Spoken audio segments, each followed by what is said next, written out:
contracts.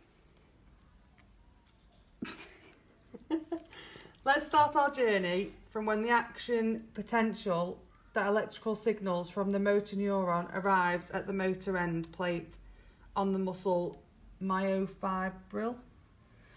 When the action potential from the motor neuron travels down the T-tubulus, it causes calcium to be released from the sarcoplastic reticulum.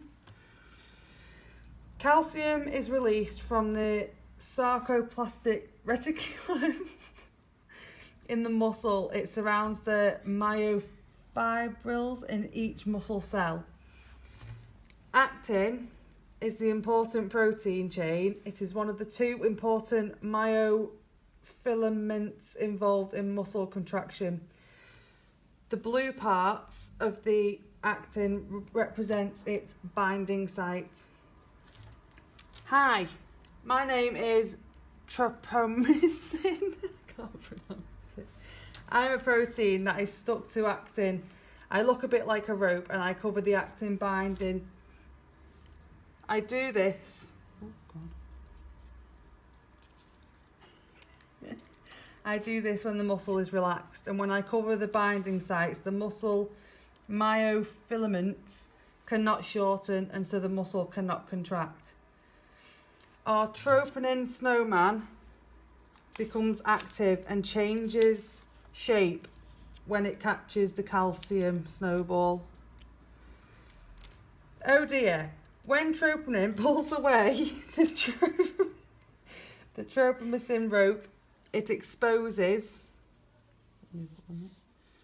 the actin binding sites. Let's look at another key player in all of this, myosin. Myosin is a thick protein. It sits just beside actin and it has a series of what look like tadpoles attached to it. These also look like window wipers. These tadpole heads are super important as they can actually move. So now we know all the parts, how does it all work? How does myosin move actin? The excitement is killing me. To move these myosin heads requires energy. So where does the energy come from? This is a molecule called ATP, and this is an energy molecule. When it is broken down by an enzyme called ATPase, the energy stored in the ATP is released and the myosin head can move. What is left is ADP plus PL, which is low energy. So we'll take those back. The cock position, the myosin head is in the cock position ready to bind to actin as ATP is used to change the angle configuration of the myosin head. It now has to wait until the actin binding sites become exposed. As soon as the actin binding site is exposed, the high energy myosin head leaps into action, forming a cross bridge between myosin and actin. There is an example. As soon as myosin binds to actin, the myosin head uses that energy molecule called ATP. As myosin uses that energy, it changes shape and moves through the power stroke, pulling the actin molecule towards the M line.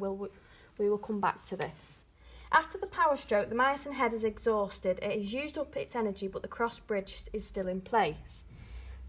So this is how it moves over, like so. So we need another energy molecule of ATP. This releases the myosin head from actin and it returns to high energy cock position, ready for the next power stroke. So it releases and it goes back to the bit. However, when calcium is taken back into the sarcoplastic reticulum, so as that goes, troponin changes